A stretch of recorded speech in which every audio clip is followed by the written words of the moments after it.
और शुरुआत करेंगे लद्दाख से मिल रही बड़ी खबर के साथ, जहां 8 पर्यटकों को बचाया गया है। बर्फबारी में ये पर्यटक फंस गए थे। पुलिस और यूटीडीआरएफ ने ये ऑपरेशन चलाया। चांगला टॉप इलाके से इन पर्यटकों को सुरक्षित बचाया गया है। बड़ी खबर आपको दे रहे हैं, जहां 8 पर्यटकों को सुरक्षित निकाला गया है। बर्फबारी में ये सभी पर्यटक फंस गए थे और इन्हें बचाया गया है। पुलिस और यूटीडीआरएफ की टीम ने संयुक्त तौर पर यह ऑपरेशन चलाया और चांगला टॉप से इन 8 पर्यटकों को बचाया गया है। बड़ी खबर लद्दाख से इस वक्त आपको दे रहे हैं, जहां 8 पर्यटक सुरक्षित निकाले गए हैं। तस्वीरें भी सामने आई हैं। पुलिस और यूटीडीआरएफ की टीम ने इन पर्यटकों को सुरक्षित निकाला है। तस्वीरें आप देख सकते हैं। भारी बर्फबारी में ये 8 पर्यटक फंस गए थे और इन्हें सुरक्षित बचाया गया है। पुलिस और यूटीडीआरएफ की टीम ने संयुक्त तौर पर एक रेस्क्यू ऑपरेशन चलाया और इन 8 पर्यटकों को यहां पर सुरक्षित निकाल लिया गया है। ताजा बर्फबारी है और जिस तरीके से बर्फ के दौरान रास्तों पर फिसलन बढ़ जाती है, इसी के खतरे को देखते हुए यहां पर इन टूरिस्टों को बचाया गया है। मोरूप स्टेंजन हमारे सहयोगी ज्यादा जानकारियों के साथ लद्दाख से फोन लाइन पर मौजूद है। मोरूप, ये 8 पर्यटक सुरक्षित बचा लिए गए हैं, क्या कुछ अपडेट्स इस पूरे मामले को लेकर मिल पाई है? जी जैस्मिन, ये जो रेस्क्यू जहाँ से किया गया, ये चंगला करके जगह है जहाँ से पंगोंग लेक को टूरिस्ट और लोकल टूरिस्ट जाते हैं। तो काफी संख्या में बताया जा रहा है कि हमने अभी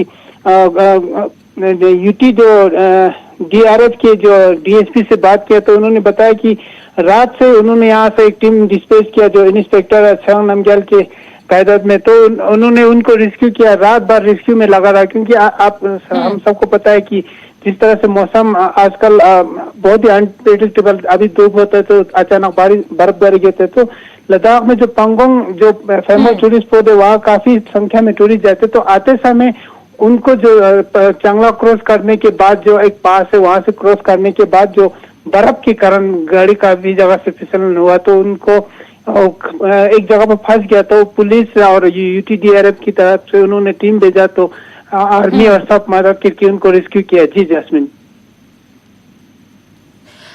मोरूप, किसी तरह की एडवाइजरी अब जारी की गई है टूरिस्ट के लिए, क्योंकि यहाँ पर जो टूरिस्ट पहुंच रहे हैं वो इस तरीके के हादसे का शिकार ना हो दोबारा और इस तरीके से खतरनाक इलाकों में ना फंसे, उसके लिए क्या कुछ जागरूकता लोगों में फैलाई जा रही है?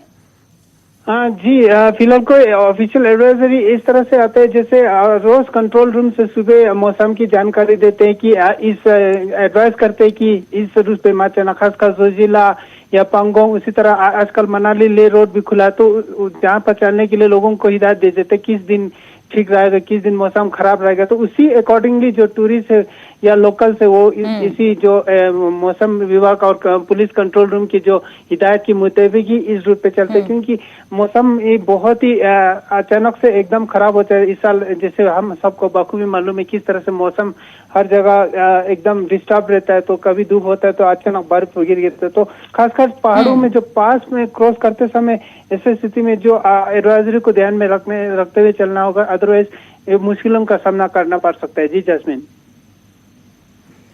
ठीक है मोरूप, बहुत शुक्रिया हमसे जुड़ने के लिए।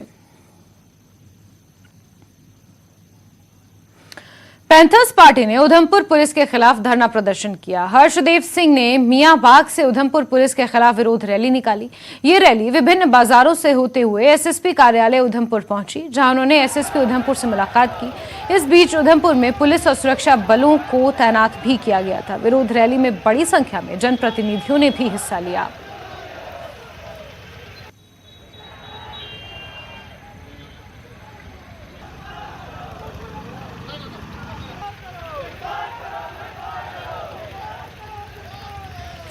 रामबन और बनिहाल के बीच सड़क हादसे में घायलों को तत्काल अस्पताल पहुंचाने के लिए बनिहाल वॉलंटियर्स ने जनता के आर्थिक सहयोग से एक एम्बुलेंस खरीदी है। सड़क दुर्घटना में मदद के अलावा ये एम्बुलेंस गरीब मरीजों को मुफ्त में सुविधा उपलब्ध करवाएगी। उल्लेखनीय है कि जम्मू श्रीनगर नेशनल हाईवे पर रामबन और बनिहाल के बीच हर दिन सड़क हादसे होते रहते हैं।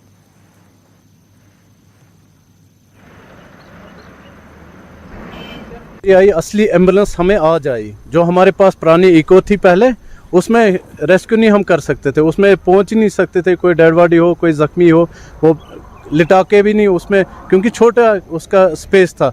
जो हमें आज एम्बुलेंस जो हमने लाई, लोगों की ताउन से लाए, जो भी लोगों ने पैसे दिए थे, तकरीबन 2-3 साल पहले हमने किए थे, रिक्वेस्ट की थी लोगों से कि हमें एम्बुलेंस ज़रूरत है, और थोड़ा बहुत 3 लाख कोई 60-65 हज़ार जमा हो गए थे। उसमें हमें नई गाड़ी नहीं आती, हमने अब पुरानी गाड़ी जो पीबी नंबर है या एम्बुलेंस ही है, एम्बुलेंस डॉक्यूमेंट से इसको एम्बुलेंस बना के है, ये हमने यही लाई अब खरीद के। इंशाल्लाह आज के बाद जो भी प्रॉब्लम होगी, वो जो पहले प्रॉब्लम होती थी वो नहीं होगी। हमने एक्सपेक्ट किया था लोगों से, वो एक्सपेक्टेशन हमारी पूरी नहीं हुई, क्योंकि हम चाह रहे थे कि हमारे पास एक जो है क्रिटिकल केयर एम्बुलेंस यहाँ पे आए, क्योंकि ये जो है डिस्ट्रिक्ट रामबन का एरिया एक्सीडेंटल प्रोन एरिया है, और यहाँ पे ज़्यादातर जो है एक्सीडेंट जो भी होते हैं उसमें क्रिटिकल केयर वाले ही पेशेंट्स होते हैं। तो लेकिन हमारे पास जो है उतना अमाउंट जमा नहीं हुआ, तो हमारे पास जो अमाउंट जमा हुआ 3,70,000 हुआ। तो उसके हिसाब से जब फिर कम्युनिटी ने बात की अपनी तो फिर हमने जो है एक सेकंड हैंड एम्बुलेंस ही परचेज़ कर ली। सबसे पहले अगर जम्मू कश्मीर यूटी की बात की जाए, सबसे डिज़ास्टर डिस्ट्रिक्ट अगर माना जाए वो रामबन ज़िला है। रामबन ज़िला 36 किलोमीटर है और सारा स्ट्रेच क्रिटिकल स्ट्रेच है, इसमें आए रोज़ हादसा होते रहते हैं। हमें वो नाम भी नहीं याद रहे हैं कि कितने जगहों पर ये शूटिंग स्टोन या स्लाइड आती है, या हादसाती तौर 2 गाड़ियाँ आपस में टकरा जाते हैं या नीचे खाई में जाती है। जब कहीं डेड बॉडी होती थी या ज़ख्मी होते थे, हमें तकरीबन आधा घंटा पौना घंटा इंतज़ार करना पड़ता था रोड में, क्योंकि कोई सिविल गाड़ी को हाथ देते तो वो रुकती नहीं थी। फिर अभी जो हमारी एम्बुलेंस है, हम थोड़े बहुत मजबूत हो गए, क्योंकि अभी हमें कोई परेशानी नहीं आएगी इसमें। हमें ना कोई सरकार से या किसी एजेंसी से कोई फंडिंग नहीं है, बल्कि हमें जो अपने यार दोस्त हैं या जो लोकल लोग हैं, यहाँ पे सोसाइटी के लोग हैं, जो अपनी मर्ज़ी से जितना चाहते हैं वो हमें डोनेट करते हैं। आगे जो यात्रा आने वाली है उसमें भी हम 24 घंटे यहाँ पर तैयार है। अगर खुदा ना खास्ता कभी भी कुछ ऐसा होता है, यात्रा के बगैर भी हम एक्टिव रहते हैं, 24/7 इस नेशनल हाईवे पे तैयार रहते हैं। नेशनल हाईवे के बगैर अगर किसी गांव में आग की वारदात या और कोई डिज़ास्टर होता है तो हम हमेशा तैयार होते हैं। अभी यात्रा भी आने वाली है तो उसके लिए भी हम इंशाल्लाह 100% तैयार हैं। हम खुद अपनी बलबूते पे, अपनी ज़ात पे काम करते हैं, पैसा खुद अपने जेब से निकालते हैं, और बाकी लोग जो आवाम है बनिहाल की, हमारे यहाँ से बाहर JNK की आवाम है, वो हमें मदद करती है। तो हमारे अकाउंट में जो भी वो डालते हैं, हम उनसे लोगों की मदद करते हैं। मालूम था कि आज यात्रा आने वाली है, उसके रिगार्डिंग हमारे प्रेसिडेंट साहब ने एक मीटिंग ली, और हम जो नेशनल हाईवे के ऊपर अलर्ट रहे। खीर भवानी यात्रा जो आई है, तो कोई भी ऐसा हादसा ना हो, अल्लाह ताला बचाए, तो इसलिए हमारी टीम जो अलर्ट रही। उसके NGO बनिहाल वॉलंटियर है, या जो भी ये क्यूआरटी टीमें हैं, जैसे क्यूआरटी रामबन हो गई, रामसू हो गई या बनिहाल हो गई, जो भी काम करती है वो अल्हम्दुलिल्लाह अल्लाह का शुक्र है कि हमें अल्लाह ताला ने ये नवाजा है कि हम किसी की खिदमत कर सकें। और खबरों का सिलसिला जारी है, लेकिन रुकते हैं एक छोटे से ब्रेक के लिए।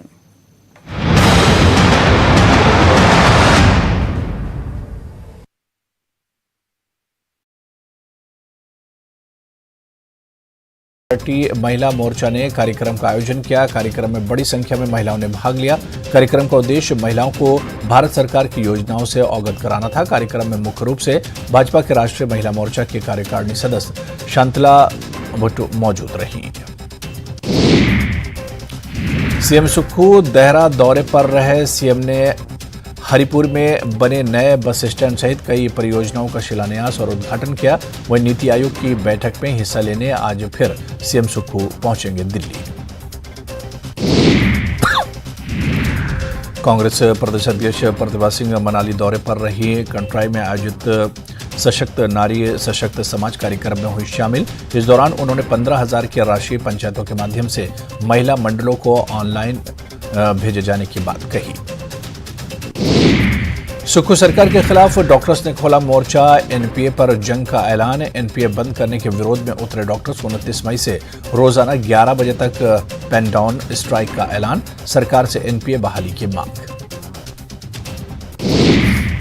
शिमला में हिमाचल पर्यटन निगम ने बढ़ाया लिफ्ट का किराया। 10 रुपये की जगह देने होंगे 20 रुपये। सीनियर सिटीजन्स को भी नहीं मिलेगी रियायत। स्थानीय लोगों के जेब पर पड़ेगा असर। बद्दी में नकली दवा निर्माता कंपनी पर ड्रग विभाग की बड़ी कार्रवाई। मशीन और मटेरियल किया सीज। एमडी के पहले ही हो चुकी है गिरफ्तारी। सीएम ऑफिस पर भ्रष्टाचार के आरोपों को लेकर बीजेपी का सीएम सुक्खू पर हमला। भ्रष्टाचार के खिलाफ जीरो टॉलरेंस कांग्रेस का मात्र दिखावा। विश्वसनीय एजेंसी से जांच करवाएं सीएम सुक्खू। शिमला में आजादी। चलिए आगे बढ़ेंगे और जिला प्रशासन सांबा द्वारा लोगों की समस्याओं को जल्द सुनने और समय रहते हल करने के लिए डीसी कार्यालय में कॉल सेंटर्स को इंस्टॉल किया गया है। अब सांबा के लोग अपनी समस्याओं को एक फोन कॉल के जरिए जिला प्रशासन तक पहुंचा सकेंगे। डीसी सांबा अभिषेक शर्मा ने बताया कि इस कॉल सेंटर के माध्यम से लोगों की शिकायतों को हल किया जाएगा और सभी विभागों के अधिकारियों को इसके लिए दिशा निर्देश दिए गए हैं कि वो लोगों की शिकायतों को समय रहते हल करें और अगर कोई अधिकारी लापरवाही बरतेगा तो उसके खिलाफ कार्रवाई की जाएगी।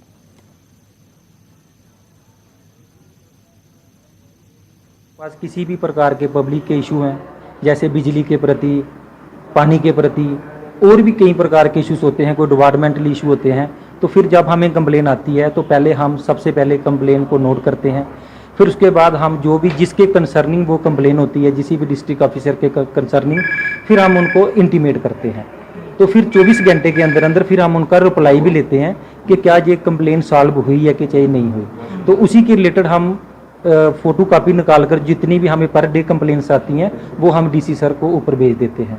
तो फिर डीसी सर को भी इन चीज़ का मालूम होता है। जैसा आप जानते हैं कि लोगों को बहुत सारी ग्रीवांसेस रहती हैं, शिकायतें रहती हैं और उन्हीं समस्याओं को टाइमली रिजॉल्व करने के लिए, उन पर एक्शन करने के लिए हमने एक कॉल सेंटर यहाँ पे इस्टेब्लिश किया है जिसका नंबर है 241004। जिसे भी सांबा ज़िले में किसी भी विभाग के लिए कोई भी समस्या है तो वो इस नंबर पे कॉल करके अपने इश्यूज़ जो हैं वो नोट करवा सकते हैं। यहाँ पे हमारा कॉल सेंटर 24/7 चलता है, पूरे 24 घंटे चलता है और उसकी शिकायतों को नोट किया जाता है, सारी डिटेल्स ली जाती हैं।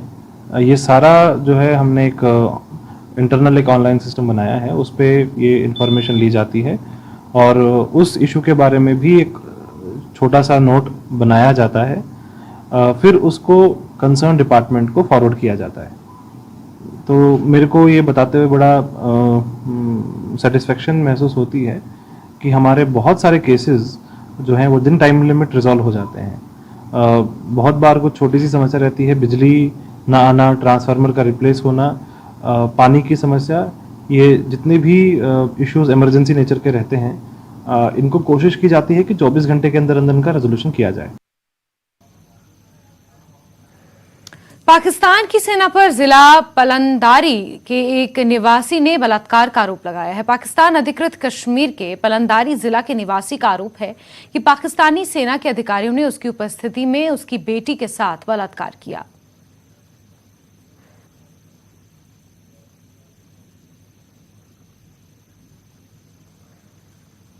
फिर उस मेजर ने कंपनी के साथ मेरी बेटी को उठाया।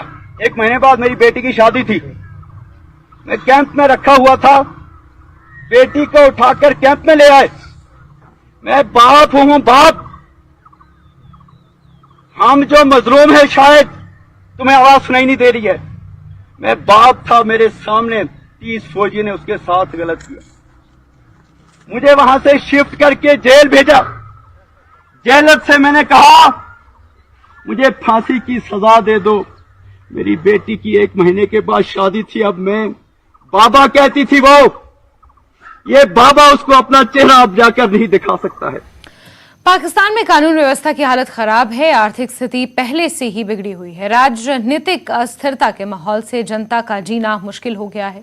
अब हालात यहां तक पहुंच गए हैं कि जुल्म के खिलाफ पीड़ितों को आवाज उठाने और उन्हें प्रदर्शन करने तक की इजाजत नहीं दी जा रही है। इस्लामाबाद में पिछले दिनों 13 साल की बच्ची की हत्या कर दी गई। हत्या के खिलाफ पीड़ितों ने प्रदर्शन करने की कोशिश की, लेकिन पुलिस ने पीड़ित परिवार को प्रदर्शन तक नहीं करने दिया। ये आप देखें वीडियो, इधर मोड़े वीडियो, ये जो बच्ची कत्ल हुई है, ये पुलिस मिल गई है मुजरिमों के साथ। तो ये तस्वीरें पाकिस्तान से सामने आई हैं, जहां आर्थिक और राजनीतिक अस्थिरता के बीच लोगों का जीना मुहाल हो गया है। यहां पर एक 13 साल की मासूम की हत्या कर दी गई और उसके खिलाफ प्रदर्शन यहां पर कर रहे थे उसके परिजन। और पाकिस्तान में ये भी इजाज़त लोगों को नहीं दी जा रही है कि वो अपनी आवाज़ को बुलंद कर सके।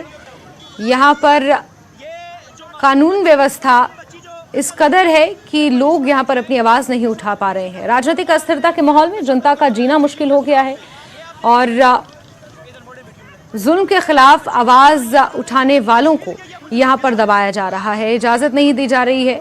इस्लामाबाद में पिछले दिनों 13 साल की बच्ची की हत्या हुई और हत्या के खिलाफ पीड़ित प्रदर्शन करने की कोशिश कर रहे थे, लेकिन पुलिस ने पीड़ित परिवार को प्रदर्शन नहीं करने दिया। और इसी पर ज़्यादा बातचीत करने के लिए कर्नल एस पठानिया जी डिफेंस एक्सपर्ट के तौर पर हमारे साथ जुड़ गए हैं। कर्नल साहब, किस तरीके से देखते हैं इस पूरे इंसिडेंट को? 13 साल की मासूम की हत्या कर दी जाती है और फिर कार्रवाई नहीं होती। परिजन विरोध प्रदर्शन करने के लिए सड़कों पर उतरते हैं, लेकिन पुलिस द्वारा उन्हें रोका जाता है। अभिव्यक्ति की आज़ादी तो पाकिस्तान में लगता है खत्म हो गई है।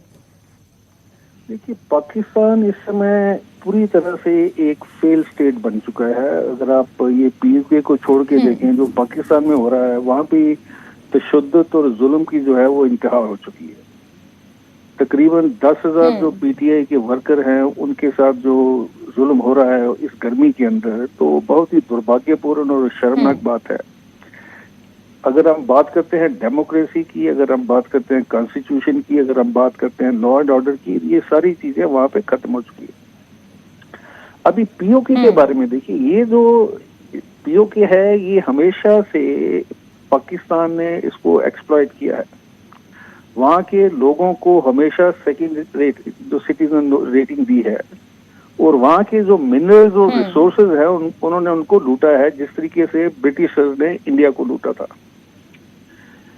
वहां पे बहुत प्रदर्शन हो रहे हैं, लेकिन पाकिस्तान आर्मी ने वहां पर इस हद तक लोगों को कंट्रोल किया हुआ है कि वो उनको किसी भी किस्म की आज़ादी नहीं देते हैं। जहां तक उनकी एक्सप्रेशन की सवाल है, जहां प्रोटेस्ट की सवाल है, तो एक तांडव हो रहा है वहां पे जुल्म का इन लोगों के ऊपर। अभी सवाल ये है कि ये कब तक ये जुल्म को ये लोग सहेंगे। और कई बार आपने देखा होगा कि पीओके के लोगों ने ये रिक्वेस्ट की थी हमारे मोदी साहब से, प्राइम मिनिस्टर साहब से, कि आप हमें इनसे बचाएं। और जब चाइना की वो कॉलोनी बनेगा तो थोड़े बहुत लोगों के पास अपने डेमोक्रेटिक राइट्स हैं, उनको पूरी तरह से वो क्रश कर देंगे। आपने देखा होगा उइगर रीजन में जिस तरीके से मुसलमानों के साथ जो जुल्म चाइना कर रहा है, तो चाइना एक बहुत ही अजीब सा नेशन है जिसके अंदर पर्सन की या इंडिविजुअल की या उनकी आज़ादी की या अभिव्यक्ति की कोई परवाह वो नहीं करते हैं। अभी ये कब तक चलेगा, दमन और गुलामी और जो जुल्म की मैं बात करता हूँ, ये कब तक चलेगा कोई बात नहीं है। लेकिन आने वाले समय में शायद वहाँ पे विद्रोह होंगे और वो विद्रोह जो है पाकिस्तान से नहीं संभले जाएंगे। ऐसी चीज देखिए आप बलूचिस्तान में भी चल रही है, खैबर पख्तूनख्वा जो इनका रीजन है, और उसके अलावा सिंध में भी काफी क्राइसिस चल रहे हैं। अभी हमारी जो सबसे बड़ी कर्नल साहब एक चीज जी यहाँ पर एक चीज और मैं आपसे जानना चाहूंगी कि हाल ही में पीओके से भी एक इंसिडेंट सामने आया है और उसका भी वीडियो हमने दर्शकों तक पहुंचाया है कि वहां पर भी एक लड़की के साथ बलात्कार की घटना होती है और आरोप पाकिस्तानी सेना पर लगते हैं कि पाकिस्तानी सेना के अधिकारियों ने उस रेप को, उस बलात्कार को अंजाम दिया है। वो जो बेटी के पिता हैं वो चीख चीख कर इस बात को कह रहे हैं। देखिए, पाकिस्तान आर्मी जो है ये किसी भी हद तक जा सकती है। जहां तक हम जुल्म की बात करें, अपने ही सिटीजन के साथ बात करें, तो उनके लिए कोई सीमा नहीं तय की गई है। लेकिन इसका सिर्फ निंदा की जा सकती है कि एक 13 साल की अगर मासूम बच्ची के साथ दुष्कर्म होता है, उसके बाद लोगों को प्रोटेस्ट भी नहीं करने जाता है और बात को दबाया जा रहा है, तो ये मैं चाहता हूँ कि पाकिस्तान का जो एस्टेब्लिशमेंट है और उनकी जो आर्मी है, लेकिन अभी देखिए आर्मी के अंदर जो सबसे बड़ी चीज होती है वो है डिसिप्लिन। इस आर्मी के अंदर से डिसिप्लिन पूरी तरह से खत्म हो चुका है। ये अभी लोगों से बदला लेने की फिराक में, और खासकर जो पीओके है इन्होंने इसको बहुत देर से इसको क्रश करने की कोशिश कर रहे हैं। इसका जो सल्यूशन वो यही है कि पाकिस्तान की तरफ से तो उनको कोई इंसाफ नहीं मिलेगा। लोगों को आपस में जो है साथ मिलके बैठ के और अपने चीजें अपने हाथ में लेनी पड़ेंगी। इस जो जुल्म का विरोध करना पड़ेगा, वही एक ऑप्शन निकलता है। और बाद में जो नेशनल इंटरनेशनल कम्युनिटी है, जब वो देखेंगे कि इस तरह की ह्यूमन राइट वायलेशन हो रही हैं, लोगों को उनका हक नहीं मिल रहा है, तो उस समय कोई ना कोई प्रेशर पाकिस्तान के ऊपर पड़ेगा। बिल्कुल कर्नल साहब, और ये आवाजें उठ चुकी हैं जिस तरीके से पाकिस्तान के हालात हैं। अमेरिका ने भी दो टूक पाकिस्तान को कहा है, जिस तरीके से मानव अधिकारों का उल्लंघन पाकिस्तान में हो रहा है, इसको लेकर विदेशी ताकतों ने दो टूक बातें कही है, चाहे वो भारत हो या फिर पाकिस्तान हो। कर्नल साहब, आपसे ये भी मैं जानना चाहूंगी, जिस तरीके के विरोध प्रदर्शन की आप बात कर रहे हैं, आप ये कह रहे हैं कि सेना का वहां पर कोई डिसिप्लिन नहीं है, इसके लिए लोगों को खुद ही आगे आना होगा, लेकिन लिटरेसी लेवल पाकिस्तान में बहुत कम है। लोगों को किस तरीके से जागरूक किया जाए? कुछ राजनीतिक पार्टियों का गला घोटा जा रहा है जो आवाज उठाती हैं, और पाकिस्तान की आर्मी इस वक्त लोगों की रक्षा करने के बजाय हुकूमत की ओर आगे बढ़ रही है। ये मैं आपको पाकिस्तान आर्मी के बारे में बताता हूँ कि पाकिस्तान आर्मी का जिस तरीके से आपने देखा था कि जब 71 में इन्होंने 90,000 से ज्यादा लोगों ने सरेंडर किया था, इनकी जो जुल्म की दास्तान जो बांग्लादेश में लिखी गई थी उसका आप सबको भी पता है। अभी वही चीज ये रिपीट कर रहे हैं, क्योंकि सिस्टम जो है पूरी तरह से कोलैप्स कर चुका है। देखिए, पॉलिटिकली ले लीजिए आप इकोनॉमिकली ले लीजिए आप, इनकी जो टीटीपी और बाकी जो तंजीमें जो इनके खिलाफ लगातार अटैक कर रहे हैं, अफगानी के साथ इनका रिलेशनशिप देखिए, तो ये चारों तरफ से गिर चुका है। और ये एक न्यूक्लियर नेशन है, इसके पास न्यूक्लियर एसेट्स हैं। वो अगर वो न्यूक्लियर एसेट गलत हाथों में पड़ जाते हैं तो उस समय आप ये देखिए कितना विनाश हो सकता है। तो पूरी दुनिया कंसर्न है, लेकिन इस समय अगर हम बात करें कि लॉलेसनेस की, डिसिप्लिन की, इंसाफ की, वो तो इस समय पाकिस्तान में कहीं नहीं मिल रहा है। अभी आने वाले समय में ये कैसे अनफोल्ड होता है, इमरान के साथ क्या करते हैं, तरीके इंसाफ पार्टी के वर्कर के साथ क्या करते हैं वहां पर, और उनकी जो अपनी इकोनॉमिकल कंडीशन है जिसमें डॉलर 300 से ज्यादा ऊपर जा चुका है, उन लोगों के पास खाने के लिए वहां पे सामान नहीं है। तो इस हालत में आप ये इमेजिन कर सकती हैं कि कितनी बुरी हालत पाकिस्तान में चल रही है। कल मैं एक वीडियो देख रहा था जिसमें हमारा जो कश्मीर में G20 समिट हुआ है, तो उसके अंदर पाकिस्तान वाले लोगों को दिखा रहे थे वो वीडियो, उनके चैनल वाले, और वो कहते थे कि हम मान ही नहीं सकते कि ये कश्मीर है।